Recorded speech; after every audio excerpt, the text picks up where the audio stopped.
JNN Institute of Engineering, Chennai. Join CSC, AI and ML, Cybersecurity, MBA and more. Summer வந்தாச்சு. எங்க கிட்ட விட்டுருங்க. நாங்க பாத்துக்கிறோம். GT Holidays, South India's #1 travel brand. Chennai ஹீட்டா எஸ்கேப் பண்ணுங்க. சன்னை விட ஃபன் அதிகம். VGP யுனிவர்சல் கிங்டம்க்கு வாங்க, ஃபன் பண்ணிட்டு போங்க.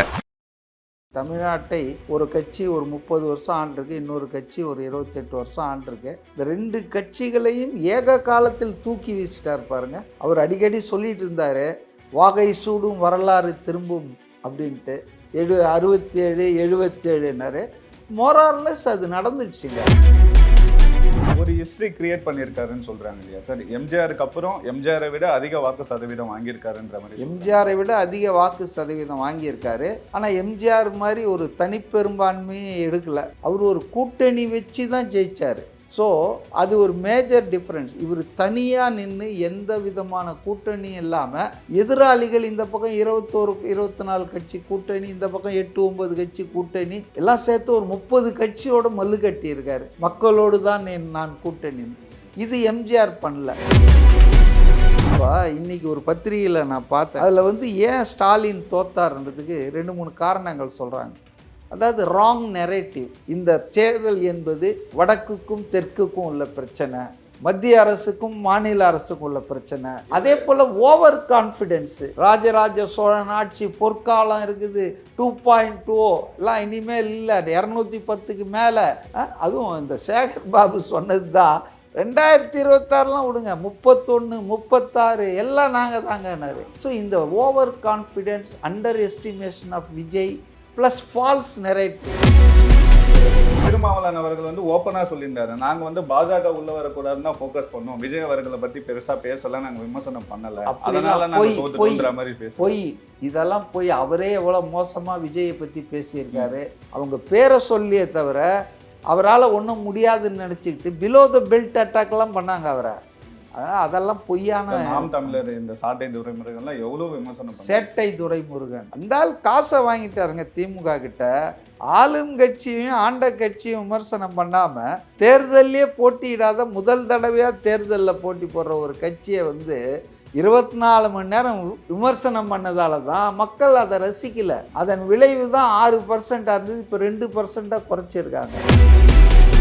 கொளத்தூர் தொகுதியில் ஸ்டாலின் அவர்கள் தோத்திருக்காரு சார். இதை எப்படி சார் பார்க்குறீங்க? எனக்கு really I am not happy. அவர் Stalin he was a bad சிஎம்மா முதல்வராக அவர் ஃபெயிலியர் தான், ஒரு தோல்வி தான், நான் ஒத்துக்கிறேன். ஆனால் as an MLA he was successful. இந்த தோல்விக்கு காரணமே மொத்தமாக சேகர் பாபு தான் பொறுப்பெடுக்கணும். நிறைய ஆப்ஷன்ஸ் அவருக்கு முன்னால் இருக்குதுங்க. காங்கிரஸ் இருக்குது, அப்புறம் பாமக இருக்குது, அப்புறம் இந்த இடதுசாரிகள் விசிகா, இந்த மாதிரி ஒரு பாஸ்கெட் இருக்குது.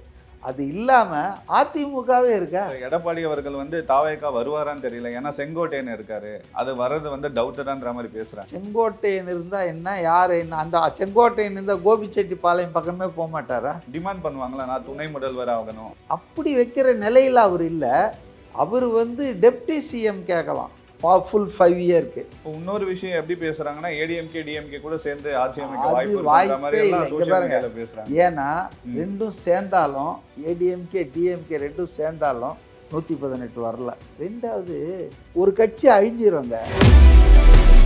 வணக்கம் சார். வணக்கம் சார். தமிழ்நாடு அரசியலே விஜய் அவர்கள் புரட்டி போட்டிருக்காருன்னே சொல்லலாம் சார். 108 இடங்களை வின் பண்ணியிருக்காங்க. இந்த வெற்றியை எப்படி பார்க்குறீங்க சார்? இல்லை, ஒரு மகத்தான வெற்றி தாங்க. ஒரு துவக்க அரசியலில் முதல் தேர்தல்லையே ரொம்ப குறைந்த அனுபவம் உள்ள 2.5 வருஷம் தான் ஆச்சு அந்த கட்சி தோற்றுவிச்ச ஒரு பெரிய 2 கட்சிகளை, ஆண்ட கட்சி ஆளும் கட்சி. தமிழ்நாட்டை ஒரு கட்சி ஒரு 30 வருஷம் ஆண்டிருக்கு, இன்னொரு கட்சி ஒரு 28 வருஷம் ஆண்டிருக்கு. இந்த 2 கட்சிகளையும் ஏக காலத்தில் தூக்கி வீசிட்டார் பாருங்க. அது மிகப்பெரிய ஒரு வரலாறு படைச்சிருக்காருன்னு தான் நான் சொல்லணும். அவர் அடிக்கடி சொல்லிட்டு இருந்தார், வாகை சூடும் வரலாறு திரும்பும் அப்படின்ட்டு. 67 77னாரு. மோரார்லெஸ் அது நடந்துடுச்சுங்க. அவர் சொன்ன பல விஷயங்கள் கான்ஃபிடென்ட்டாக இருங்க, நம்ம தான் வெற்றி, நமக்கு தான் வெற்றி, நமதேன்னெலாம் சொல்லிகிட்டே இருப்பார். எல்லாரும் எல்லாம் கிண்டல் பண்ணிகிட்டு இருந்தாங்க, என்ன எல்லா மீட்டிங்லையும் இதை சொல்லிட்டு இருக்காரு. பட் அவருடைய கான்ஃபிடென்ட் லெவல் அதிகமாக தான் இருந்திருக்கு. அது வந்து தேர்தல் முடிவுகளில் வந்து பிரதிபலிச்சதா? ஒரு ஹிஸ்டரி கிரியேட் பண்ணியிருக்காருன்னு சொல்றாங்க இல்லையா சார்? எம்ஜிஆருக்கு அப்புறம் எம்ஜிஆரை விட அதிக வாக்கு சதவீதம் வாங்கியிருக்காருன்ற மாதிரி. எம்ஜிஆரை விட அதிக வாக்கு சதவீதம் வாங்கியிருக்காரு. ஆனால் எம்ஜிஆர் மாதிரி ஒரு தனிப்பெரும்பான்மையை எடுக்கலை. 130 சீட் அவர் ஜெயிச்சு அவரை தனியாக ஆட்சி அமைச்சார். ஆனால் என்ன வித்தியாசம்னா, எம்ஜிஆர் வந்து 2-3 கட்சிகளோடு கூட்டணி வச்சேன், இன்க்ளூடிங் கம்யூனிஸ்ட் பார்ட்டிஸ். அவர் ஒரு கூட்டணி வச்சு தான் ஜெயிச்சார்.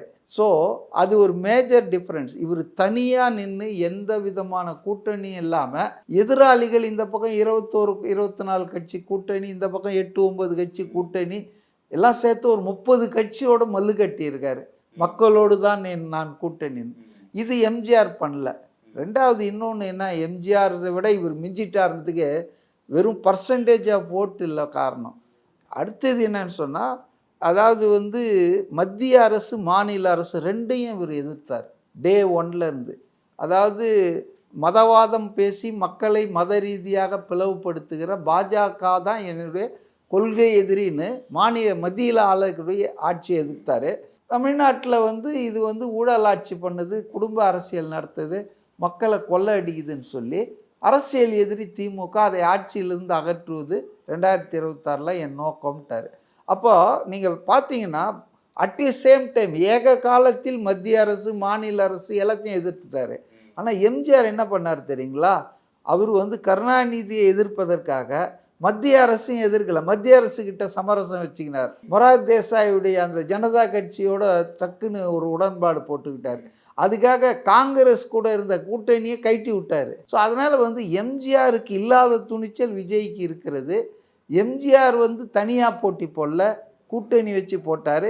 விஜய் தனியாக. இப்போ இந்த ஆங்கிள்லாம் நம்ம மறந்துடக்கூடாது. எம்ஜிஆர் தனியாக பெரும்பான்மை வாங்கினார்ந்து இன்னொரு காரணம், அப்போ வந்து போட்டி வந்து திமுகவோட மட்டும்தான் இருந்தது. காங்கிரஸ் வந்து அந்த அளவுக்கு வலுவிழந்தது. ஆனால் இங்கே அப்படி இல்லை. அதிமுக பாஜக கூட்டணியும் ஒரு ஸ்டிப் ஃபைட் கொடுக்குறாங்க. மும்முனை போட்டி. களத்தில் 4 எங்கெங்க ஏதாவது ஒன்று வந்தால் கூட 4 முனைன்னு ஒத்துக்கலாம். ஆனால் எலெக்ஷனுக்கு முன்னால எல்லாருமே அதை பேசினாங்க இல்லையா சார்? 4 முனை பேட்டி அது வந்துங்க இதெல்லாம் வந்துங்க ஒரு நெரேட்டிவ் தான். இப்போ இன்னைக்கு ஒரு பத்திரிகையில் நான் பார்த்தேன், அதில் வந்து ஏன் ஸ்டாலின் தோத்தார்ன்றதுக்கு 2-3 காரணங்கள் சொல்கிறாங்க. அதாவது ராங் நெரேட்டிவ் செட் பண்ணாங்க. அதாவது தவறான ஒரு உருவாக்கம் பண்ணாங்க. இந்த தேர்தல் என்பது வடக்குக்கும் தெற்குக்கும் உள்ள பிரச்சனை, மத்திய அரசுக்கும் மாநில அரசுக்கும் உள்ள பிரச்சனை, தமிழ்நாட்டுக்கும் டெல்லிக்கும் உள்ள பிரச்சனை. கண்டுக்கவே இல்லை. அது மட்டும் இல்லை, இன்னும் மோசமா போய் காஞ்சிபுரத்தில் முதல்வர் ஒரு கூட்டத்தில் சொல்றாரு, 1000 காலமாய் நடக்கும் ஆரியன் திராவிடன் யுத்தத்தின் நீட்சி தான் இந்த தேர்தல்ன்றாரு. ஸோ இந்த நெரேட்டிவை மக்களுக்கும் இதுக்கும் சம்மந்தமே இல்லைங்க. நீங்கள் கற்பனையில் ஏதாவது பேசிகிட்டு இருக்கலாம், பட்டு மக்களுக்கு இன்ட்ரெஸ்ட் எதுன்னா பிரெட் அண்ட் பட்டர் இஷ்யூஸ் தான், லைவ்லிஹுட்டு தான், லா அண்ட் ஆர்டர் தான். இப்போ நீங்கள் அதை வந்து இந்த தேர்தலில் சாதனை பண்ணியிருக்கோம், இதை தான் முன்னேற்றி இருக்கிறோம் அப்படின்னு சொல்லாமல் கற்பனையான இல்லாத ஒன்றை வந்து உருவகம் படுத்துகிறாங்க, தவறான உருவகம். அதே போல் டோட்டலாக அண்டர் எஸ்டிமேட் பண்ணாங்க. விஜயினுடைய பேரையே சொல்ல மாட்டேன், இன்னி கூட சொல்ல மாட்டேன்றாங்க. அதாவது வந்து விஜய்ன்ற பேர், புதுசாக கட்சி ஆரம்பிக்கிறவங்களாம் முதலமைச்சர் ஆகணுன்றான்றாரு. அதாவது தாவேக்கான்றது ஒரு கட்சி, மக்கள் ஆதரவு அதுக்கு பெருகிட்டு இருக்குது. அப்போ அதை நம்ம எதிர்கொள்றதுல ஜனநாயகத்தில் ஒன்றும் பிரச்சனை இல்லை. கூட்டம்லாம் ஓட்டா மாறுமான்னு எவ்வளவு விமர்சனம் பண்ணாங்க. ஓட்டு வந்தா அப்புறம் ஓட்டெல்லாம் கன்வெர்ட் ஆகுமா, எல்லாம் கன்வெர்ட் ஆகி சீட்டாகி நாளைக்கு கவர்னரை சந்திச்சு ஆட்சி அமைக்கும் உரிமையை கோர கடிதம் கொடுத்துட்டாரு, நாளைக்கு சொல்ல போறாரு. ஸோ அவங்களுடைய ஃபால்ஸ் நெரேட்டிவ் ரொம்ப குறைத்து மதிப்பிட்டது, அண்டர் எஸ்டிமேட் பண்ணது விஜய. அதே போல ஓவர் கான்ஃபிடென்ஸ். ராஜராஜ சோழன் ஆட்சி பொற்காலம் இருக்குது, 2.0 எல்லாம் இனிமேல் இல்லை, 210க்கு மேலே. அதுவும் இந்த சேகர் பாபு சொன்னது தான். 2026 விடுங்க, 31, 36 எல்லாம் நாங்கள் தாங்கன்னாரு.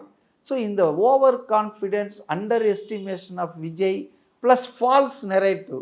ரியாலிட்டியிலே போல அவங்க என்ன நினச்சாங்கன்னா, மீடியா நம்ம கையில் இருக்குது, அப்புறம் பணம் இருக்குது, வாரி இறைக்கலாம், இதை வச்சு ஜெயிச்சிடலான்னு நினச்சாங்க.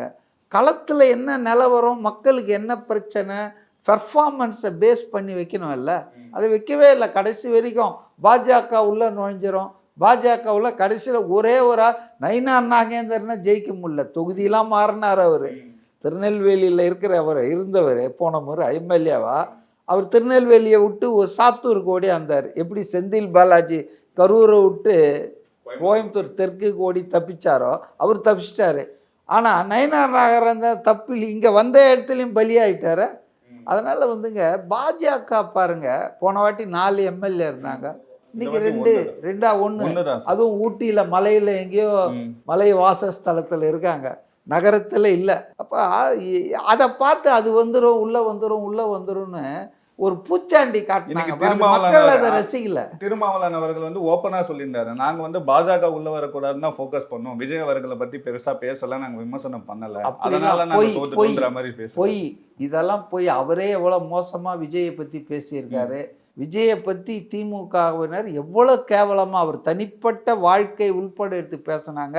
இப்போ வந்து இப்படி கூசாம பொய் சொல்லக்கூடாது. அவங்க பேரை சொல்லியே தவிர அவரால் ஒன்றும் முடியாதுன்னு நினச்சிக்கிட்டு பிலோ த பெல்ட் அட்டாக்லாம் பண்ணாங்க அவரை. அதனால் அதெல்லாம் பொய்யான. நாம் தமிழர் இந்த சாட்டை துரைமுருகன்லாம் எவ்வளோ விமர்சனம். சேட்டை துரைமுருகன், சாட்டைன்னா அவர் வச்சிட்டு இருக்கிறதா? சேட்டை துரைமுருகன் சேட்டைகள் பண்ணுவாங்க இல்லையா சில பேர் ஊருங்கள்லாம், அந்த மாதிரி பண்ணிட்டு இருக்கான். அந்த ஆள் காசை வாங்கிட்டாருங்க திமுக கிட்ட.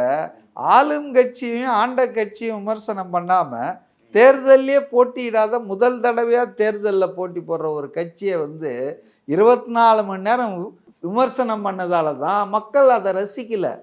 அதன் விளைவு தான் 6% இருந்தது, இப்போ 2% குறைச்சிருக்காங்க.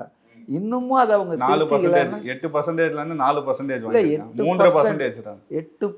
வந்து பார்லிமெண்ட் எலெக்ஷன். நான் சொல்றது when we compare elections, assembly எலெக்ஷனோட தான் அசம்பிளி எலெக்ஷனை கம்பேர் பண்ணோம். அசம்பிளி எலெக்ஷன் வந்து 6% தான், இட்ஸ் நாட் 8%. அப்போ இந்த 2026 அசம்பிளி எலெக்ஷனில் 2% தான் வாங்கியிருக்காங்க. அப்போ 4% இழந்துருக்காங்களா? எவ்வளோ பெரிய ஹியூஜ் லாஸ் அது. கொளத்தூர் தொகுதியில் ஸ்டாலின் அவர்கள் தோத்துருக்காரு சார், இதை எப்படி சார் பார்க்குறீங்க? எனக்கு வந்து really I am not happy.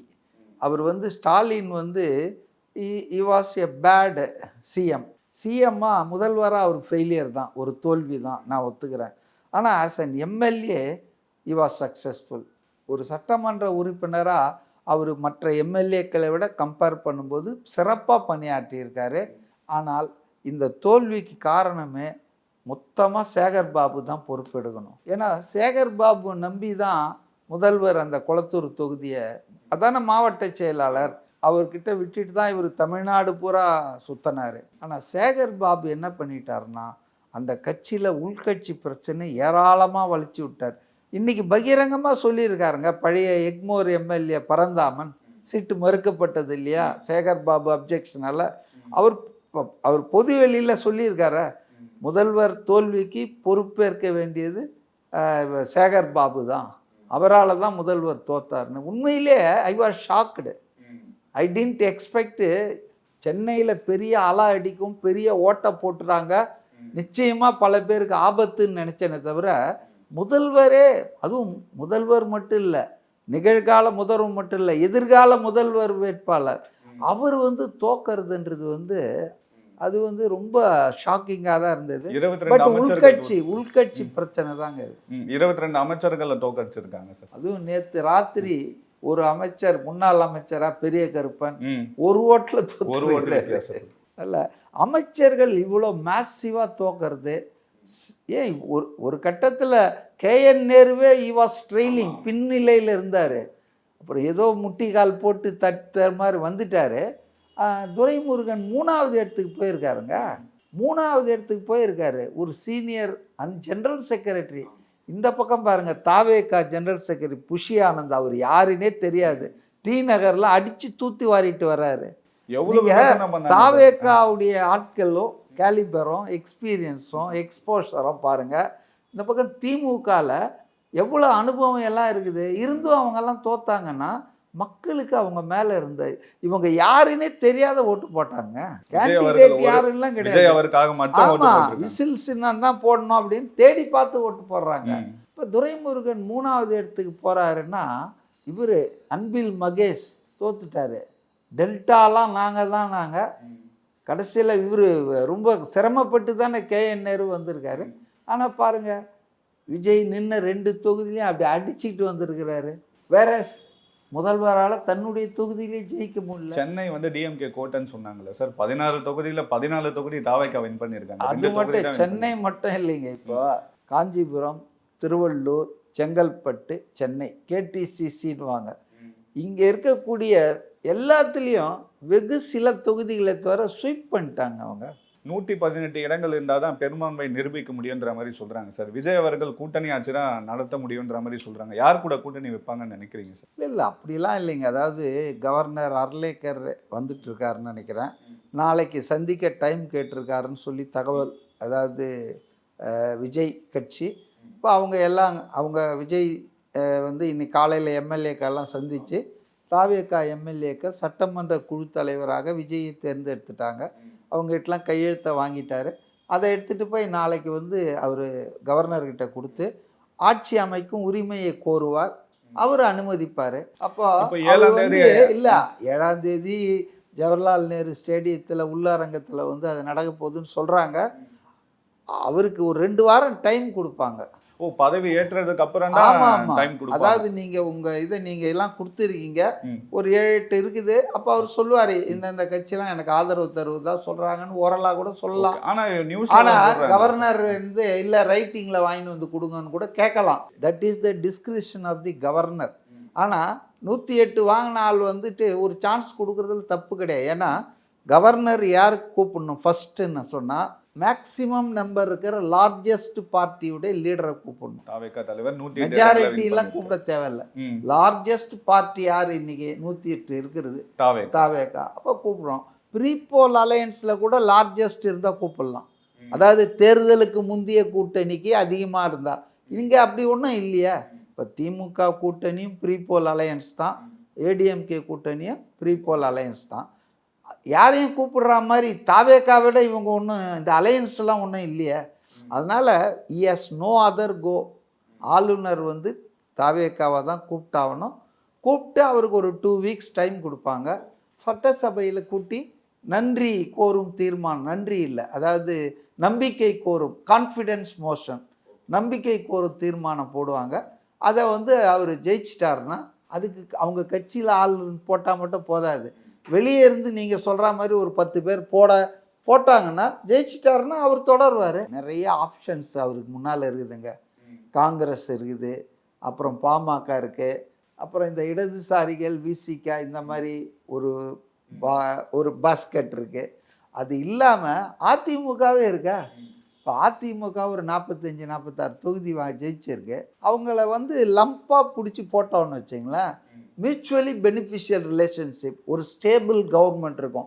ஏன்னா இந்த 2 பேர் கழண்டானா அப்புறம் சபாநாயகருக்கு ஒரு ஆள் போயிடுவார். 2 பேருக்கு உடம்பு முடியல வரலன்னா எப்போவுமே நீங்கள் ஒரு பெரிய ப்ரெஷரில் உட்காந்துட்டு இருப்பீங்க. அதுக்கு பதிலாக நீங்கள் இந்த ஏடிஎம்கே தான், என்டிஏ கிடையாது, ஏடிஎம்கேவை நீங்கள் வந்து அதான் கூட்டணி தேர்தல் முடிஞ்ச ஒன்றும் அவ்வளோதானே. அப்போ வந்து இப்போ திருமாவளவனே சொல்கிறார எந்த முடிவு எடுத்தாலும் நாங்களும் இடதுசாரிகளும் சேர்ந்து எடுப்போம்ன்றார. திமுகவை கட்டி விட்டார்ல. அதனால் வந்துங்க இப்போ அவங்க வந்து 6 பேர் இருக்காங்க. அந்த 6 பேர் ஒரு பிளாக்காக இருக்காங்க. காங்கிரஸ் 5 பேர் அவங்க ஒரு பிளாக்காக இருக்காங்க. பாமக ஒரு 4 பேர் அது ஒரு பிளாக்காக இருக்குது. ஸோ அது மாதிரி எனக்கு கேட்டால் அதிமுகவுக்கும் தாவேக்காவுக்கும் பெனிஃபிஷியல் தான் இது. எப்படின்னு சொன்னால் அதிமுகவனும் மக்களால் நிராகரிக்கப்படலை இந்த தேர்தலில். அவங்க போன தேர்தலில் நிராகரிக்கப்பட்டாங்க. இந்த தேர்தலில் நிராகரிக்கப்பட்டது திமுக தான். அதனோடு போய் கூட்டணி வச்சாதான் மக்கள் தீர்ப்பை சொல்றாங்க சார். எடப்பாடி அவர்கள் வந்து தாவேக்கா வருவாரான்னு தெரியல, ஏன்னா செங்கோட்டையன் இருக்காரு, அது வர்றது வந்து டவுட்டடான்ற மாதிரி பேசுறாங்க. செங்கோட்டையன் இருந்தா என்ன, யார் என்ன, அந்த செங்கோட்டையன் இருந்தா கோபிச்செட்டிப்பாளையம் பக்கமே போக மாட்டாரா? இது அரசியல்ல வந்து இப்படிலாம் பர்சனலா ப்ரிஜுடிஸாலாம் இருக்கக்கூடாது. இருந்தாங்கன்னா லீடர்ஷிப் இல்லை. டிமாண்ட் பண்ணுவாங்களா, நான் துணை முதல்வர் ஆகணும். 3வது இடத்துக்கு போயிருக்கு கோபிச்செட்டிப்பாளையத்தில். அதிமுக 3வது இடத்துக்கு போயிருக்கு. எவ்வளோ பெரிய கோட்டை தருமா அது? அதனால் இல்லை அதெல்லாம் இவங்க டிமாண்ட் வைக்காமல் இருப்பாங்க. வைக்கட்டும், போட்டோம், பேசட்டும், அவர் திருப்தி இருந்தால் டீல் போட்டோம். ஆனால் இந்த சில்லற கட்சிகள்லாம் வச்சுட்டு இருக்கிறத விட அதிமுகன்ற ஒரு பல்காக வாங்கிட்டிங்கன்னா நிம்மதியாக இருக்கலாம். 5 வருஷத்துக்கு பிரச்சனை இல்லை. யாருக்கு? தாவேக்காவுக்கு. ஆனால் எல்லாத்துக்கும் ஒரு விலை இருக்கும்ல, அந்த விலை கொடுக்க வேண்டியிருக்கும், ரைட்டா? ஆனால் அதிமுகவுக்கு என்ன பெனிஃபிட்னா, அதிமுக எம்எல்ஏலாம் இப்போ என்ன நினச்சிட்டு இருப்பான், இன்னொரு 5 வருஷம் எதிர்கட்சி தானா? எதிர்கட்சி கூட இல்லையா சார்? எதிர்கட்சி தானே, எதிர்கட்சி தலைவர் இல்லைன்னு சொல்லுங்க. தேர் ஆப்போசிஷன் பார்ட்டி தான். ஒரு எம்எல்ஏ இருந்தாலும் பாஜக ஆப்போசிஷன் பார்ட்டி தானே, எதிர்கட்சி தலைவராக இருக்க முடியாதுன்னு சொல்லுங்க. ஸோ எதிர்கட்சியாக தான் இருக்கணுமா இன்னும் ஒரு 5 வருஷத்துக்கு? அப்போ வந்து அதனுடைய கஷ்டங்கள் அவங்களுக்கு தெரியும்ல. அதனால் ஆளுங்கட்சியாக மாறிட்டாங்கன்னு வச்சுங்க, அவங்களுக்கு அதனுடைய அட்வான்டேஜை வேறு, தொகுதி மக்களுக்கு கோரிக்கை நிறைவேற்றலாம், திட்டங்களை கொண்டு வரலாம், சில பேர் மந்திரியாக கூட ஆகலாம். அப்போ எதிர்கட்சியாகவே 10 வருஷம் இருக்க போதா அதிமுக? அதனுடைய விளைவுகள், பக்க விளைவுகள், எதிர் விளைவுகள்லாம் என்ன ஆகும்? கட்சியை கலகலத்து போயிடும். அப்போ ஆளுங்கட்சி ஆகிட்டார்னா ஃபஸ்ட்டு எடப்பாடியுடைய பொதுச் செயலாளர் பதவிக்கு எந்த கேள்வியும் வராது. ஆளுங்கட்சி ஆயிடுச்சு, ஆளுங்கட்சியின் பொதுச் செயலாளர்னா ஒரு டெப்டி சிஎம் கேட்டு அதை விஜய் கொடுத்து அதை எடப்பாடி ஏற்றுக்கிறாரா, இல்லை நான் வந்து ஏற்கனவே சிஎம்மாக இருந்தவன், மக்களால் தேர்ந்தெடுக்கப்பட்ட அவர் ஒன்றும் ஒருபோதும் சிஎம்மாக வரல, மக்கள்கிட்ட சிஎம்னு இவருன்னு அடையாளப்படுத்தியா வந்தாங்க. அது இதுதான் டெத் வேக்கன்சியில் வந்தவர் அவர், புரியுதா? அதனால் அவர் வந்து நான் சிஎம்மாக இருந்தவன்லாம் கிளைம் பண்ண, இப்போ விஜய் வந்து நான் சிஎம் கேண்டிடேட் சொல்லிட்டு வந்திருக்காரு, ஸ்டாலின் தான் சிஎம். பட் இவர் அப்படி கிடையாது. ஏதோ ஒரு அம்மையார் ஜெயலலிதா வந்த வேக்கன்சிக்கு அதுவும் எல்லாம் பண்ணி காலையில் போன எலெக்ஷன் சிஎம் கேண்டிடேட்டாக தானே சார் ஃபேஸ் பண்ணாரு, இந்த எலெக்ஷன் அப்படி தானே ஃபேஸ் பண்ணாரு. ஆமாம், ஏற்றுக்கலையா? சிஎம் கேண்டிடேட், பிரைம் மினிஸ்டர் கேண்டிடேட்டாக கூட ஃபேஸ் பண்ணுங்க, whether you have been elected. அதனால் அவர் வந்து சிஎம்மாக நான் ஏற்கனவே இருந்தேன்னு சொல்லலாம், நான் ஏற்கனவே இருந்திருக்கிறேன்னு சொல்லலாம், ரைட்டு, இருந்தால் அப்படியே இருந்துங்க. இப்போ இன்னொரு விஷயம் எப்படி பேசுறாங்கன்னா, ஏடிஎம்கே டிஎம்கே கூட சேர்ந்து ஆட்சி அமைக்க வாய்ப்பே இல்லை. இங்கே பாருங்க, பேசுறாங்க. ஏன்னா ரெண்டும் சேர்ந்தாலும், ஏடிஎம்கே டிஎம்கே ரெண்டும் சேர்ந்தாலும் 118 வரல. 2 கூட்டணி சேர்ந்தா எத்தனைங்க? இதில் ஒரு 21, அதில் ஒரு எவனா விட்டாலும் பிரச்சனை. என்னையா எங்களை முற்றுவி ஆட்சின்னா நீங்கள் சேர்ந்துக்கலாம். ரெண்டாவது, ஒரு கட்சி அழிஞ்சிருங்க. இந்த 2 கட்சியில் ஏதாவது ஒன்று சேர்ந்ததுன்னா, ஒன்றா சேர்ந்தா ஒரு கட்சியின் தேவை இல்லாமல் போயிடும், அழிஞ்சிரும். அதுக்கு யாராவது தயாராக இருப்பாங்களா? கட்சியை தக்க வச்சுக்கணும். பெட்டர் என்ன கேட்டால், பழனிசாமி முன்னால் இருக்கிற பெட்டர் ஆப்ஷன் ஹார்ட் பார்கெயின் பண்ணி தாவேக்காவோட கூட்டணி போயிட்டு, ஏன்னா ஏற்கனவே பேசினவங்க தானே 2 பேரும். சிக்கல் எதில் வந்தது? 2.5 வருஷத்துல யாரு? இவர் கேட்டார் விஜய் ஃபர்ஸ்ட் எனக்கு கொடுங்கன்னு, இல்லை நான் கொடுங்கம்மா நான் தான் இருப்பேன்னாரு. அவருக்கு நம்பிக்கை இல்லை, இவர் வந்து உட்காந்துட்டு கொடுக்காம போயிட்டார். திரும்ப அந்த டிமாண்டை வைப்பாரா சார் எடப்பாடி அவர்கள்? அப்படி வைக்கிற நிலையில் அவர் இல்லை. அவர் வந்து டெப்டி சிஎம் கேட்கலாம், ஃபுல் 5 இயருக்கு 4-5 கீ போஸ்ட்டு இந்த துறை வேணும்னு கேட்கலாம். அதை பார்கெயின் பண்ணுற அந்த திறமை இருக்குது, அந்த தகுதி இருக்குது. பட்டு இப்போ போய் அவர் வந்து சிஎம் வந்து அவர் போய் 7-8 பேரை தூக்கி வச்சிங்கன்னு அவர் 5 வருஷம் சிஎம்மாக இருந்துருவார். ஸோ அதனால் எது சாத்தியம், எது நடக்கணுமோ அதை வந்துட்டு கேட்கணும். அது நிச்சயமாக எடப்பாடிக்கு தெரியும். அதனால் என்ன கேட்டால் வந்து விஜய்க்கும் எடப்பாடிக்கும் மியூச்சுவலி பெனிஃபிஷியல் வந்து ஏடிஎம்கே கூட்டணி வச்சா. ஆனால் விஜய் சுற்றி இருக்கிற ஆலோசகர்கள் சொல்லுவாங்க, ஒரு வேளை ஏங்க அது அழிட்டோங்க, விட்டீங்கன்னா அது அழிஞ்சிடும், இல்லை ஒரு கட்சி முடிஞ்சிடும், வாண்டடா வந்து வண்டியில ஏறுறாங்க, களத்திலே இல்லாத கட்சிகள் போட்டி. நம்ம நினைக்கிறதெல்லாம் வந்து யதார்த்தம் இல்லைங்க. இப்போ அவர் சொன்னாரு 2 பேருக்கு தான் போட்டி, அதான் நான் இருந்து களத்தில் 3 அணி மோதிச்சா இல்லையா? நீங்கள் 4வது அணி வேற இருந்து சார்னு எனக்கு ஞாபகப்படுத்துறீங்க. அதனால நம்ம ஆசைகள்லாம் சொல்லக்கூடாது. யதார்த்தம் என்ன, 3 அணி இருக்கு. ஸோ அதிமுகவை விஷவே பண்ணிட முடியாது.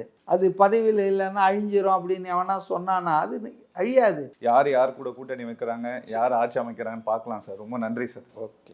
JNN Institute of Engineering, Chennai. Join CSC, AA and ML, Cybersecurity, MBA and more. Summer வந்தாச்சு, எங்க கிட்ட விட்டுருங்க, நாங்க பாத்துக்கிறோம். GT Holidays, South India's #1 travel brand. Chennai ஹீட்டா எஸ்கேப் பண்ணுங்க. சன்னை விட ஃபன் அதிகம். விஜிபி யுனிவர்சல் கிங்டம்க்கு வாங்க, ஃபன் பண்ணிட்டு போங்க.